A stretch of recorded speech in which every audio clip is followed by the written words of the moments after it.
right, we have a huge announcement. On Thursday night, 9 p.m. Eastern, Roseanne Barr will speak out and join us for an exclusive interview. You don't want to miss that, Thursday night, 9 p.m. All right, in 15 seconds, if you go to Hannity.com, you can see our friend Greg Jarrett. It's the #1 book in the country, a great book. We will always be fair and balanced, but not to destroy Trump media. Let not your heart be troubled. There she is. What wiseacre comment do you have, Miss Ingraham? Well, go ahead. Hit me. Wait, you have something very special on Thursday, and it's Roseanne, who gave, I think, one of the most hilarious interviews earlier this week. I'm sorry, but I screamed laughing because I thought she was acting. It was so funny. Yeah, I think she probably was. Well, I mean, everybody forgets that Roseanne used to be a stand-up comic, but she wants a chance to explain all of this, and we're going to give her that chance. And Hannity, apparently, Hannity, only the liberals can say really wrong, off-color, mistaken things. By the way, have you defended Bill Maher on your show? Yep. I did notice he defended you. He never defended me, ever. I've defended him since he was on ABC. Yeah. I think people have the right to be really stupid, or some people make comments and they want to apologize for them, and nobody wants to accept an apology. Right. And I think it raises a lot of important questions about the world we live in, and we'll deal with that. By the way, I guess you have nothing to talk about tonight. Another slow news night. No, we got a lot going on. Hannity, great show, as have a great always. Show. All right, good evening. I'm Laura Ingraham. This is the Ingraham Angle, ahead on a cannot-miss hour. If you haven't been watching television tonight, you haven't been watching Hannity, you didn't know what was released about an hour ago, but Rudy Giuliani will be joining us shortly with breaking news, exclusive reaction about the release of a secret recording between then-candidate Donald Trump and his attorney, Michael Cohen. Also, two simple questions. Why does John Brennan still have a security clearance, and should it be revoked? The answers are coming up later on in tonight's Angle and other conversations. You just want to miss this. This is like always happens right before the show. News breaks, and I love it. It's like radio. It's like crazy. Everything happens at the last minute. Fine by us. Plus, even outside the White House, he still has the president's ear. Who am I talking about? Great night to have him on. Former White House Chief of Staff, Reince Priebus. He'll join us for an exclusive, and he'll offer insights into the president's thinking on Russia, the communications, what's going on with the Chief of Staff, and this current controversy about this tape being released. And later, we'll dive into two explosive cases, one involving police and race in a caught-on-camera moment in Georgia. So we'll get into that and a lot more coming up here on the Ingraham Angle. And I got to tell you something. When we got Giuliani on the phone and we got our next slate of guests, you're going to want to buckle up. Tonight, some breaking news, as I referenced. CNN claims to have gotten their hands on recordings between then-candidate Donald Trump and his then-attorney, Michael Cohen.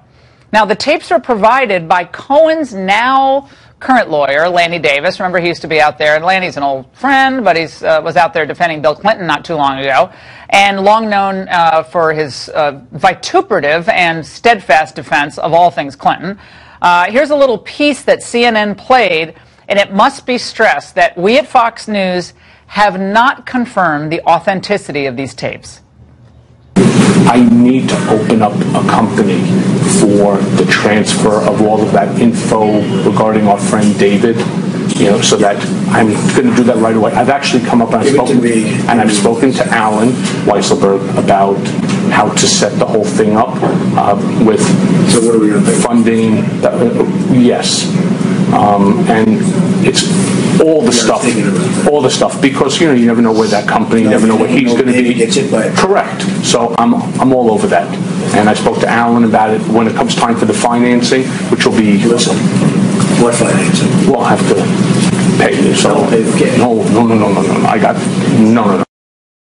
The tape is interestingly cut off right at that point. Joining us now for reaction is Alan Dershowitz, author of the book The Case Against Impeaching Trump, which is now a huge New York Times bestseller, along with Saul Weisenberg, former deputy independent counsel for the Whitewater investigation. Gentlemen, thank you both for being with us to tackle this news breaking just an hour ago. Professor Dershowitz, let's start with you.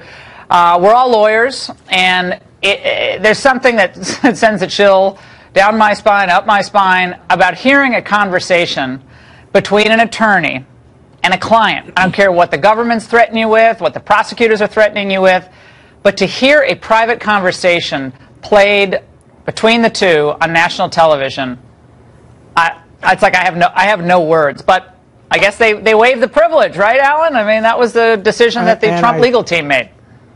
Yeah, I think you're going to have to ask Rudy. Rudy is a friend of mine, and he's a great lawyer, and he rarely makes mistakes.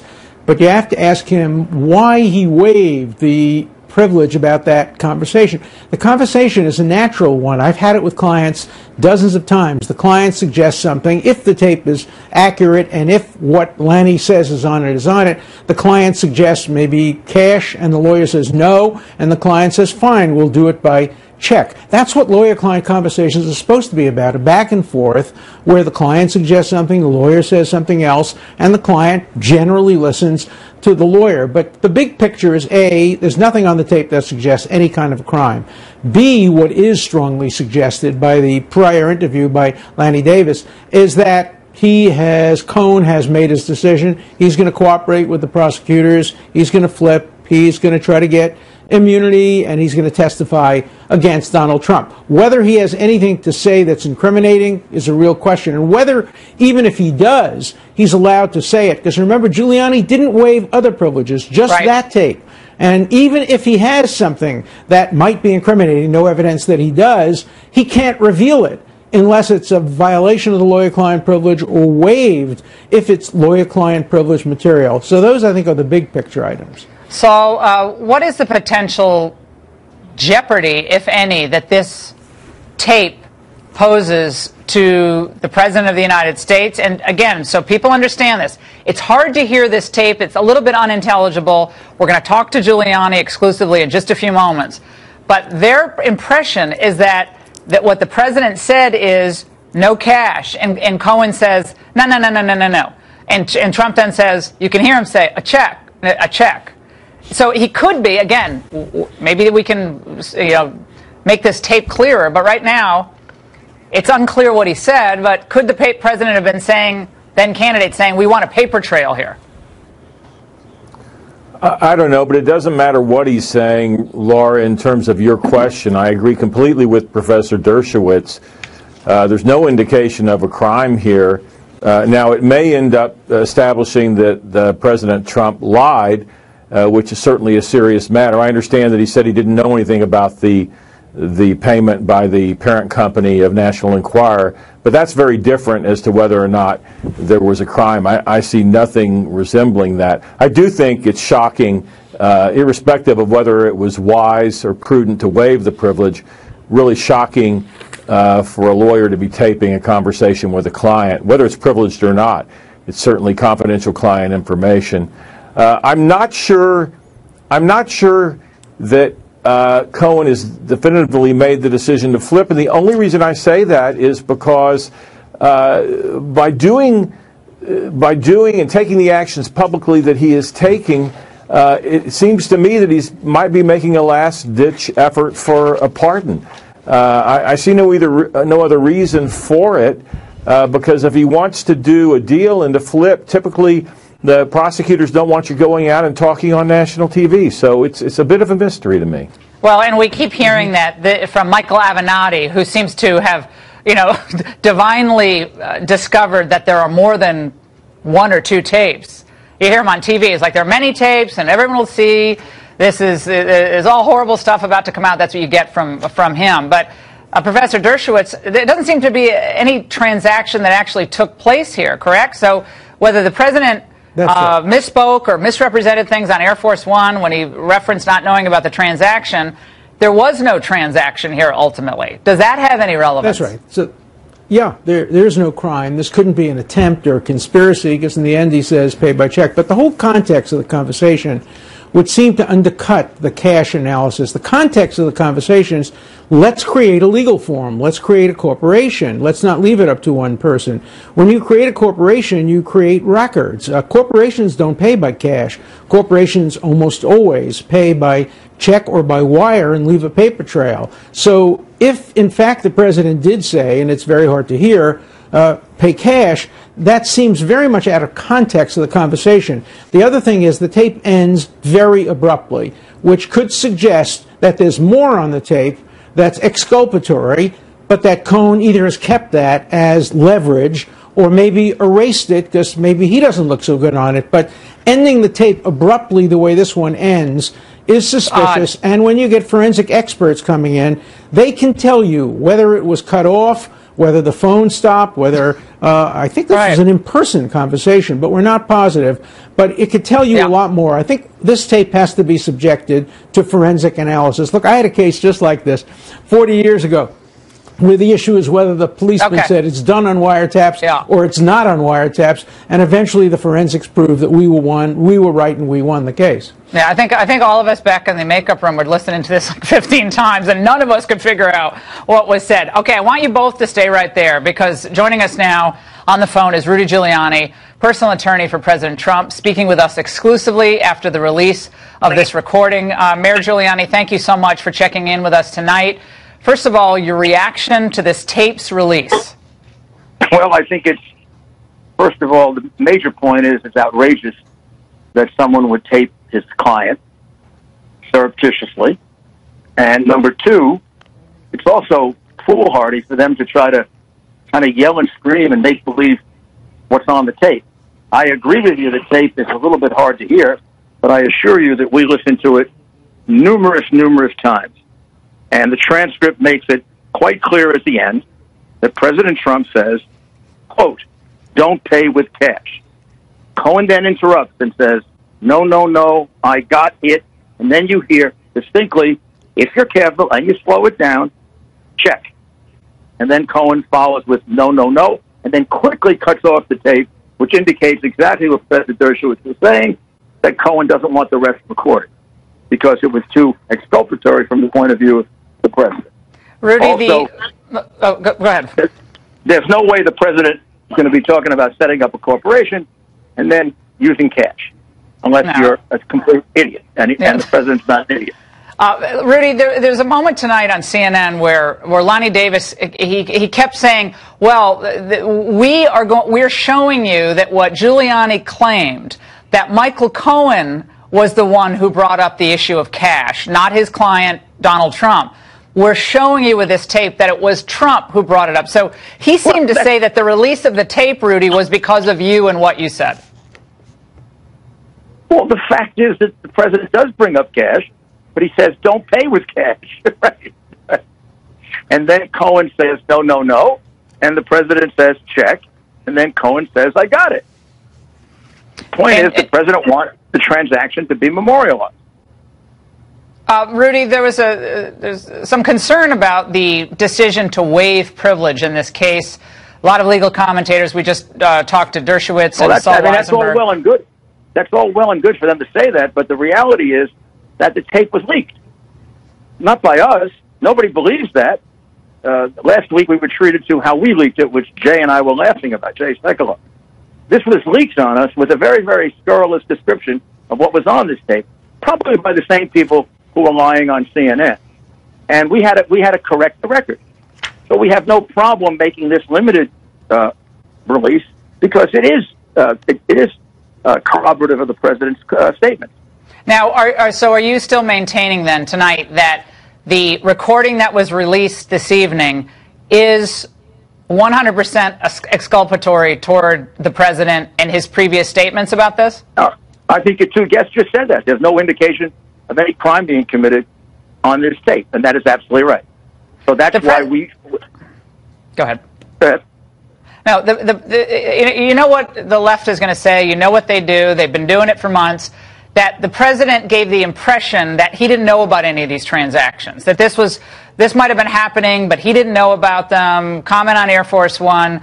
Saul referenced this in the previous statement. He said, I didn't know, but it sounds like he knew that something was being set up to perhaps buy the rights to this McDougal story, correct? No. In fact, if you go back a little further on the transcript, I don't know if you have the whole thing, Cohen says that we need financing, and the president says, wait a second, what? For financing? What? Then he has to explain it. The president did not know about this before this conversation, at least with regard to the transaction that we're talking about. I mean, he may or may not have known about McDougal's claims. I don't know that, but he didn't know about this transaction. This is the conversation in which they talk about how they're going to buy the rights. And the rights, people have to understand who are watching tonight, the rights to this story from the National Enquirer, the company that owns the National Enquirer, were never purchased. So that transaction did not go through. That's another thing that's absurd about this. What it makes clear is this is, at most, an attempt to do something. I don't know of any attempt in this category of crime that they're looking at. So in any event, I don't think anyone can suggest that this represents anything where the president did anything wrong.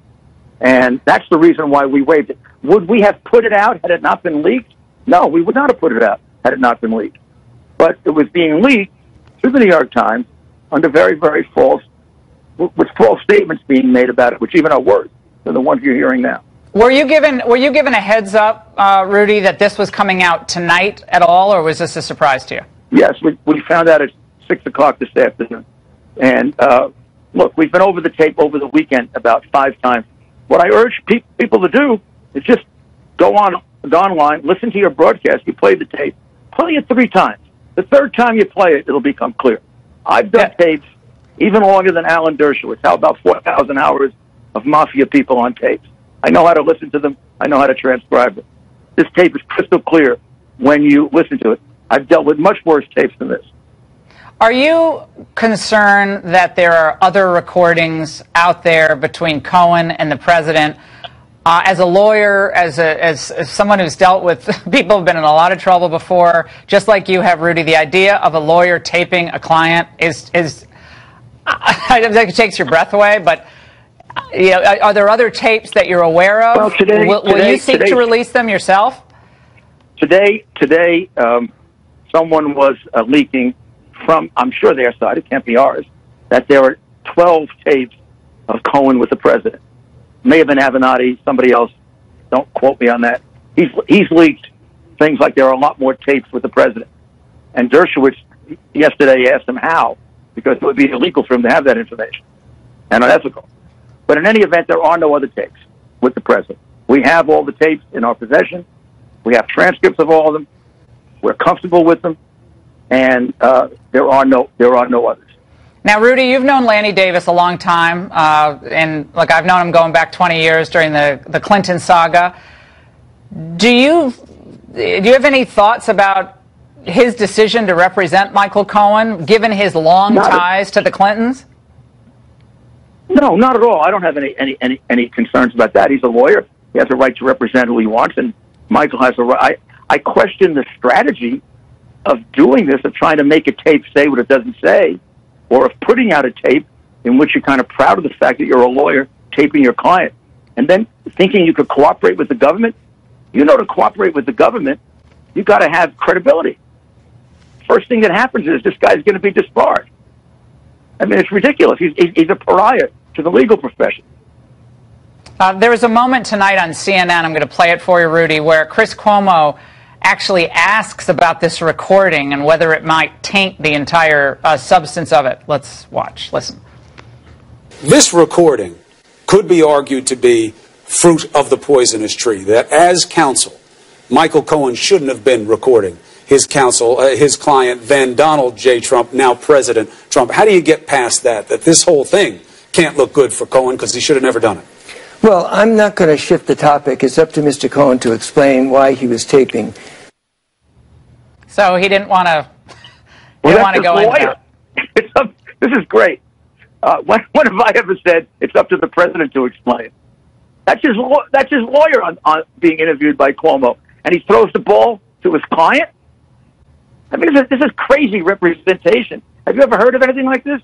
You put out a tape of your client. You then make believe it says something it doesn't say.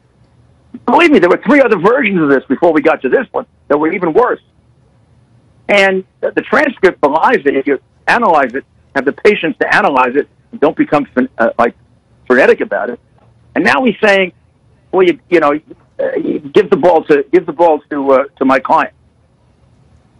So I don't mean to harp on the Clinton, connection here, but it is interesting that Cohen chooses the longtime confidant, booster, defender of the Clintons after everything that happened during the campaign. to represent him here? I mean, was he? I mean, you know how this deal goes, Rudy. Was Cohen trying to send some kind of message to the president? You know, look out, here we come, and you better watch out. I mean, it's an odd choice of lawyer, in my view. It's an odd choice. Well, I don't know. I can't comment on that, Laura. I don't know any. You know, someone will say I'm interfering with right to counsel if I do that. I don't want to do that.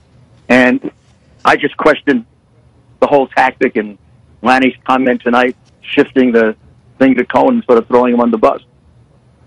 And Rudy, finally here, you got to be able to answer via. You got to be able to answer via client or not answer at all. And finally, Rudy, on the issue of talking to Mueller, special counsel here, the reports came out that you all will talk about collusion and nothing else. Are there any developments on that you can tell us tonight? No, I think we've been distracted the last couple of days, and they've been distracted with they're getting ready for the Manafort case. So we'll probably get an answer in hopefully the next couple of days or a week. All right, Rudy Giuliani, we really appreciate you joining us tonight exclusively. Thank you so much. All right. All right, and let's bring back in Saul Weisenberg and, of course, Alan Dershowitz to react to what we just heard from Mayor Giuliani. Saul, let's start with you. Anything jump out at you that the mayor just said? Well, what jumps out at me in one way is what's not being said. And, of course, I haven't heard the whole tape, as the mayor points out. But in all this conversation about did he say cash or didn't he say cash, my question is, why is he even discussing buying the former Playmates story if it's not true, which he has said it isn't true? Why would you care? Why would you want to buy it? Why would you be talking about that? I mean, I think let's look at the big picture. Professor's right. It's not a crime here, but I think that's something that is an elephant in the room that needs to be mentioned. Well, I'd say, Saul, businesses settle things in different ways all the time because well-known people are targeted and sued because people know you'll settle. And, it goes right to the settlement. But they probably just wanted it. I mean, I don't know, I'm just guessing, and Professor Dershowitz, you deal with this all the time. People want to get stuff off their plate. So, look, if we can put this away, let's put it away. How do we do that? Come up with different strategies? That's what I'm guessing if I were representing a client on this matter. Is that seem particularly odd to you?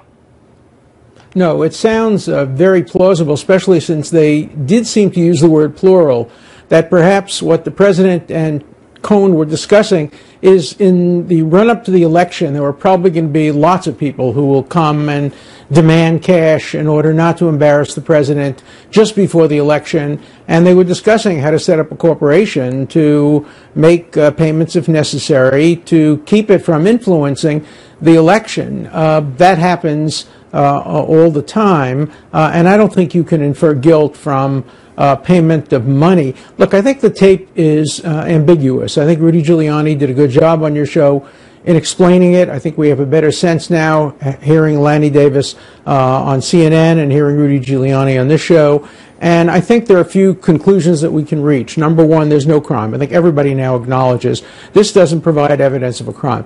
Number two, it does show that Cohen and Trump are no longer joined at the hip, and Cohen would no longer take a bullet for the president. He may, in fact, fire a bullet at him. We don't know that. And number three, we have two extraordinary lawyers, Lanny Davis and Rudy Giuliani, both on different sides of a contentious issue, as distinguished from Avenatti, who has, no experience and no background in any of these issues. These are two guys who have litigated these cases for years and years and years. They're worthy adversaries, and this is a very, very exciting confrontation with high stakes. Yeah, so, if stay you're a tuned. lawyer, this is an unfolding drama. Yeah, I mean, Saul, if you're a lawyer, you want to be you want to represent one of these clients. I mean, you're on television. Lanny loves to be on TV. I used to be on TV with him at another network years ago. We would debate all the time during the impeachment when you were working for Star, Saul. So you can't blame him for wanting to do the case. Of course, he wants to do the case.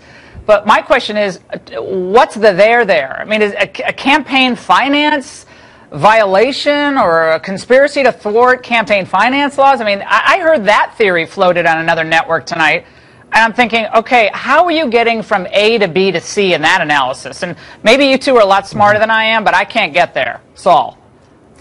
I don't see, based on everything I've seen so far, I don't see a campaign finance violation. But even if there was, as I said months ago on your show, I think, it's pretty small potatoes in the grand scheme of things. No president's going to be impeached for a relatively minor campaign finance violation. At most, it's very embarrassing. This is the least of the president's troubles, I think. I thought it was very striking that Mr. Giuliani did not deny the report that you talked about, that basically he's not going to be, the president is not going to be talking to Mr. Mueller at all about obstruction of justice. If he talks to him at all, it'll be about collusion, which I think, as a lawyer, is a very, very good position to take. Yeah, President Dershowitz, before we let you go, I'm glad we got that question into Rudy, because that report has been floating around. He's like, well, they're focused on Manafort now, haven't gotten back to him.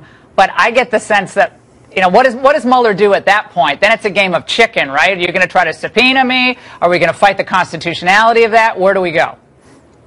Mueller would be very, very wise to accept this offer. Why? He's not going to be able to question the president about obstruction of justice. The president will claim presidential authority to have fired Comey, and he'll win on that issue.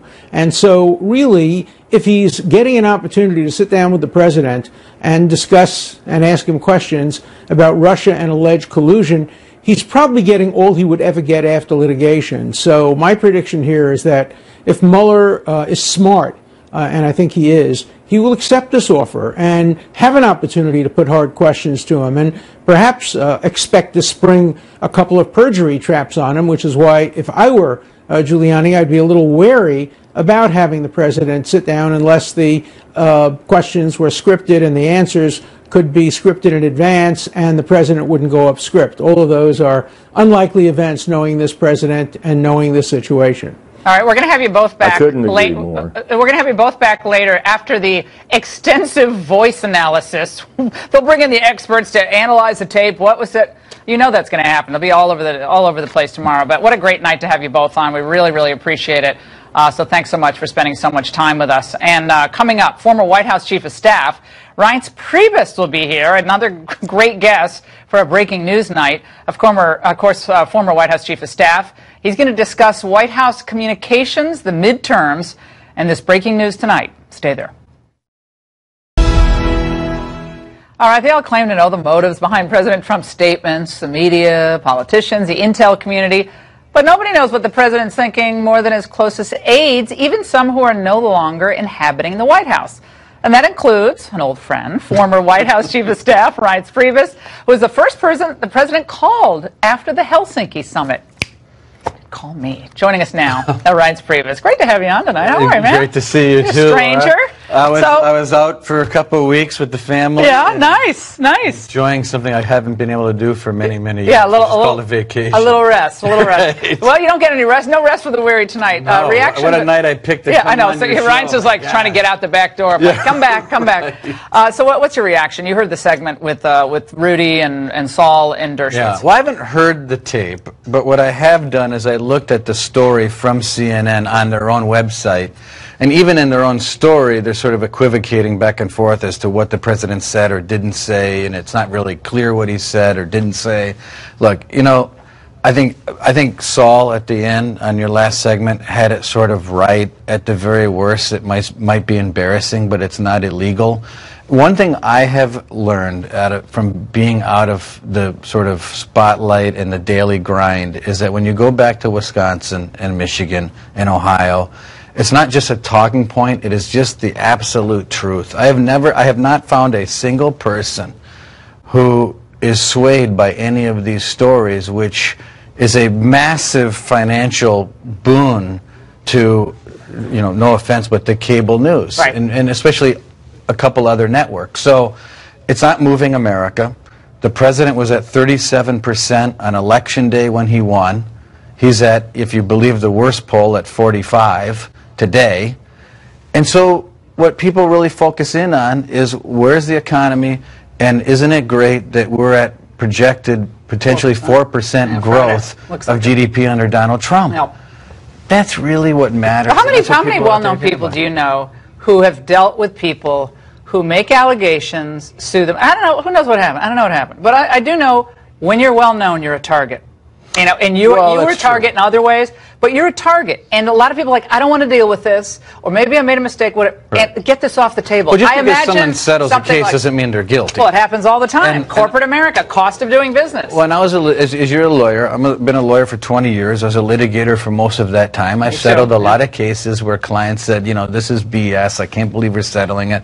And you'd say, okay, well, that's great, but, you know, we can also, or we can spend a couple $100,000 in legal fees. See, I litigate everything. I'm a litigator. I'm like, you sue me, I'm coming after you. I'll spend all the money I have to sue you back. So don't think about it. But yeah, but most people don't do that. That's right. They're not going to deal with that. So when you were with the president, things like this came up all the time. How does he handle it? What is his reaction? You were there when this kind of stuff came up, bubbled up. Is the last days of the campaign. People were freaking out. A lot of people were thinking he's dropped out of the race, and this Billy Bush thing happened. Now, you know, this came out days before the election. How is he dealing with it? Well, look, I was one of the people that would freak out over every one of these kinds of stories, and over time what I figured out with the president is that nothing sticks to him. None of this sticks, and what I found about his character is that he is a person who's able, which I am not one of these kinds of people, that can handle 50 total, you know, massive, you know, bullets coming at you and arrows and whatever you want to term it at one time, remain the same kind of person on a pretty much daily basis in spite of the fact that maybe today 10 arrows are coming at you, next week it might be 50, the next week might be a pleasant week where only 2 or 3. Things have to calm down though, don't you think? I mean, I think it would be better for him. Here's what I think about the president. I think that if you look at the fundamentals of what he's accomplished, we won't go through them all, but we talk about him every day. It's unbelievable. If somehow or another some of these other issues could just go away by 50%, you'd be talking about the president on the $10 bill. And so I do also believe that there is a huge benefit to the president of putting some of these things to bed. You don't have to fight everyone at once. You don't have to swing at every pitch. I've said this before. There's a lot coming at you. Don't have to swing at every adversary. And he would be at 65% plus approval rating, my belief. But I also know that the president has, in spite of all of those types of advice that I've given, he's also defied it all. He was the guy that went down the escalator in June of 2015 and thought he was going to be president of the United States. You all experts on TV. He's probably watching. We're wrong, and I get it, but I don't think everyone's always wrong. But I get the point. He's done well. But Republicans are 7 points down among independents. The Republican pool itself has shrunk a bit. His numbers have ticked up, which is fantastic.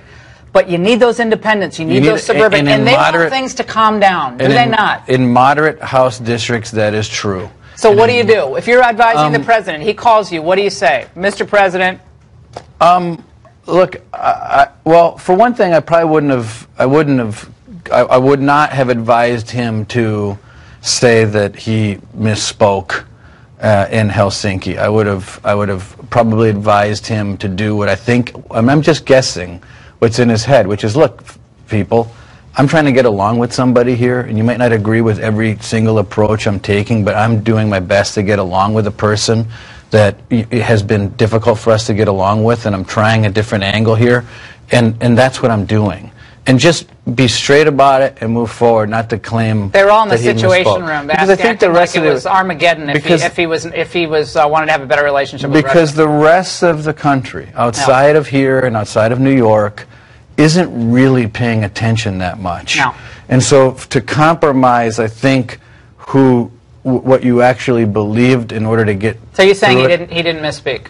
I don't know if he did or not. I don't think he did. I think he generally wants to get along with a person, and he has a demeanor of, hey, we're going to get along. We're going to be friends through this. We're going to talk about things. So did Bush. So did Clinton. So did Reagan. I'm going to give you a sort of air of dignity here for a while, and we're going to see where this goes. That's where I think the president's at. What frustrates him most right now? I think probably what frustrates him the most is that he has an economy that's booming. People are back to work. Black unemployment is under 6%. He's doing all the things he promised to do. And he's competing with a 24/7 media cycle that really doesn't profit on sort of good news. Not even just good news, but just sort of just fairness. And there's two sides of a story. We have 24/7 cable, and there's no money in. There's only money in division. Yeah. There's money. There is no money in sort of. But that's the way it is. I mean, but he knows that. That's the way it is, and he thrives off it. But unity is a loser. Division is profit. But he's great when he goes to the people. And not just rallies, but the factory, like today. The factory floors, the VFW. I think the things that like humanizes him, yes? I loved I would always advise the president to go to every single, go to the VFW, the American Legion, the veterans with disabilities, all those things, because you're right, it humanizes him, and whatever can humanize him makes him stronger in middle America. People don't know, and he's actually very charming. And he's really funny, and he can be, and you don't see that a lot. Yeah, and that's all very true. And I think and the more that comes out, the better. You said 45% by the worst poll. Yeah. I think the Democrats are handling themselves. If they would find a way to be moderate, but they can't, so they're running. Republicans going to hit him on trade. Bernie keep hitting him on Sanders trade. And the gal from Brooklyn. They're going to keep hitting him on trade and tariffs. Well, I mean, I believe that Sonny Perdue's a pretty smart guy. So if he thinks that these subsidies need to help the farmers, I agree with him. But I also think that if you're handing out $12 billion in subsidies, it's probably saying something about the policies. So I think he needs to be careful. Right. All right. Good to see you. Thanks for coming you. in. Another slow news night for Ryan. Yes. Stay with us. The debate continues over the release of that secret Trump-Cohen recording. Back in a moment. All right, we have lots of breaking developments around the release of the secret Trump-Cohen tape tonight. For further analysis, let's bring in Chris Hahn, a political commentator, Democratic Party activist, and with me in the studio, Matt Schlapp, the chairman of the American Conservative Union. Matt, you've heard the tape, you've heard the commentary. Lanny Davis was on CNN he was just absolutely triumphant, saying, look, don't listen to me. Listen to the tape. Let your own ears be the judge. He said it about 15 times. And he's like, listen closely, Donald Trump saying cash. Now, I didn't hear it that way. Maybe some expert analysis will show something different. Even if it is true, it doesn't mean from Dershowitz and Saul Weisenberg. No criminal implication, but this is a pretty blockbuster night. I listen to the tape. I hear his assistant come in. He's on a phone call. Can I have a Diet Coke, please? He needs some ice.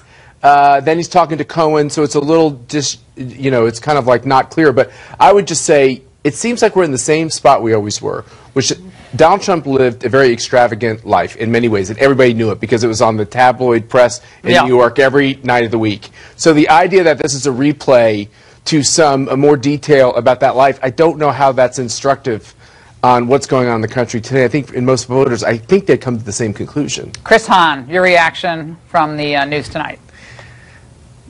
I think it's kind of like, remember when they had that sound effect? Did you hear Laurel or the other thing? I always heard Laurel. I think if you believe that Donald Trump is not telling the truth, you heard what you wanted to hear. Right? So, look, what I heard was the president acknowledging on tape that he did something that he has said many times before he didn't do. So I don't know if that's a crime or anything like that, but I do know that it shows that he lied. And there was a time in this country when a president lied about a sex scandal. It was a big story, and clearly a big story tonight. I think it'll be a big story for a couple of days. So I think his Quinnipiac poll today is a bigger story. There was a significant drop there, and we'll see what happens. Well, Chris Cuomo actually raised this issue that Chris mentioned just now. Let's watch. They say that the president said, do not pay with cash, check, and that he was advising Cohen to do it all on the up and up because the president wanted to make sure that this was papered properly. All right, we don't hear Lanny's reaction, but he basically laughed and went on to refute it. CNN's own website says it's unclear what is being said in the tape. Matt. I agree with Rudy. Listen to it. Your viewers can make up their own mind. But I also, let's be clear about what this is. He's buying the rights to a story that makes allegations. It's a salacious story, and I don't think it is very uncommon for people who are prominent people to want to not have a bunch of negative things written about them, and they buy stories. Now, are all the parts of the story true? I don't know. But what the tape shows, potentially, is that they wanted this story not to run. That's what we're talking about. His comment on Air Force One was something like he didn't have any knowledge of the transaction, or we don't have the yeah, that was about Stormy Daniels. It wasn't about McDougal, right? So that was it's a different transaction. He denied knowing anything about McDougal as well. So here we are with him knowing something about McDougal. So I don't think we can believe anything he says about McDougal or Stormy Daniels or any of these other things that might pop up that are like this, because he has been proven a couple of times now to not being truthful with the American people. If I was advising him, I would say, put it all out there, all the dirty laundry on anybody who might have something like this. Oh, really? Did you say that about Hillary? Tell everybody about it. Wait a second, Chris. Let me, hold on. His voters won't care. Get out the dirty laundry. Have you ever said that about Hillary? Have you ever said that about the Clintons? Get the dirty laundry. You'd have so much dirty laundry, there are not enough laundromats in Washington to clean it. I mean, come on. That is ridiculous. What politician does that? I advise everybody who's in any kind of scandal like this to just put it out there and let it all be out there and then deal with it all at once. The drip, drip, drip, drip, drip gets to you eventually, and it will eventually get. I don't think it's gotten to the president yet, but it will eventually get to him. It always does. I think this is all baked in a cake before the election. This McDougal story dropped in the Wall Street Journal. He wins Ohio, Florida. I think nobody cares about this. That's my view. Real quick. The problem when you're a 69-year-old billionaire, when you're a 69-year-old billionaire who's lived his life in the public, there are so many drips to all of that life that I think that's actually a mistake. I think what he should say is, I'm trying to fix the economy, kill ISIS, and you knew what I was when you picked me, and you wanted a fighter, and I'm fighting like hell for you every day. Interesting conversation. Yeah, Chris, I don't think you would have been so forgiving if it was a Democrat. Well, Chris, I think you make some good points, and Matt, you make better points. No, I'm just kidding. You're both great to have you on. Hey. I'm just teasing. Come on, laugh.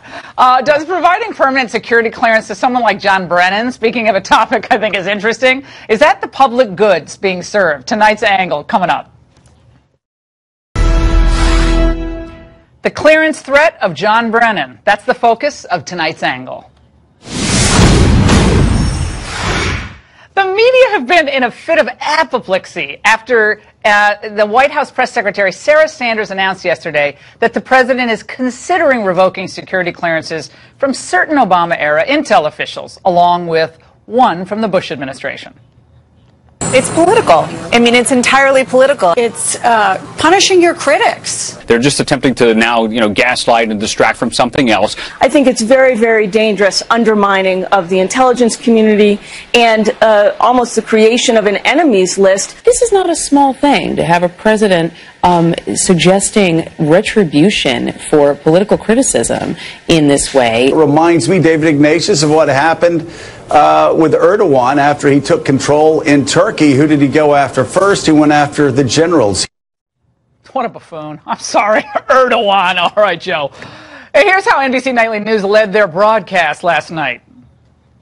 It's an unprecedented threat aimed at some critics of the commander-in-chief's. The White House now considering stripping the security clearances of 6 former intelligence officials. Dun, dun, dun. It's an unprecedented threat. They make it sound like Trump is threatening to bomb former CIA Director John Brennan's house. Of course, it's hyperbolic reporting, and it comes from Brennan's current employer, NBC. But shouldn't it concern the media that former intel officials are using their credentials to lend themselves credibility as they go off to engage in political combat with the President of the United States? The truth is, former intel officials have retained their security clearances for decades, not as a booby prize for service, but to benefit the government, maybe consulting work and so forth. For instance, the CIA is working on a case involving something a former intel official had worked on. He can use his continued access to act as a reference, maybe give some insights. But has it all gotten out of hand? Roughly 4.2 million Americans had security access or were eligible for access since 2015, according to the Office of the Director of National Intelligence. The General Accountability Office calls this a high risk for national interests. It's perfectly legitimate, though, for the president to recall the clearances of retirees in the interest of national security, isn't it? So if the government needs retired officials to help on cases, well, the government can insist that they go through the normal clearance process again. But when you're talking about individuals like Brennan, It's a wonder how he maintained a clearance at all. Let's look at the Brennan record for just a moment. Before he became their favorite Trump basher, the Democrats in the Senate despised him. Some urged his resignation as CIA director for lying about spying, and not spying on the bad guys, but on the Senate. He's been caught lying multiple times during his government career. Senator Dianne Feinstein in March 2014 called out the CIA under Brennan's leadership for its effort to harass and thwart an ongoing Senate investigation into the Bush-era enhanced interrogation program. Based on what Director Brennan has informed us, I have grave concerns that the CIA's search may well have violated the separation of powers principles embodied in the United States Constitution. It may have undermined the constitutional framework essential to effective congressional oversight of intelligence activities or any other government function. Now, of course, Brennan was incredulous that anyone would question his credibility and his integrity. As far as the allegations of, CIA hacking into, Senate computers, nothing could be further from the truth. I mean, we wouldn't do that. I mean, that's just beyond the scope of reason in terms of what we would do. Well, naturally, they did spy, and they would spy. What you just heard was a lie. 10 CIA staffers were found to have breached Senate Intel Committee computers. Senator Mark Udall, no conservative, called on Brennan to resign. But Obama protected Brennan. And let's not forget that Brennan was caught lying last year on the Steele dossier. Director Brennan, do you know who commissioned the Steele dossier? I don't. Did the CIA rely on it? No. Why not? Because we didn't. It was not in any way used as a basis for the intelligence community assessment that was done. Oh, my God, every time I hear that. In fact, two former Intel chiefs, Jim Clapper and Mike Rogers, both disputed Brennan's claim that the dossier was not part of their assessment. Rogers in a letter to Congress and Clapper last October on CNN. Some of the substantive content, not all of it, but some of the substantive content of the dossier we were able to corroborate in our intelligence community assessment. Well, given Brennan's history of lying and obfuscation and his completely unhinged statements about President Trump, any sane person would question his objectivity and credibility.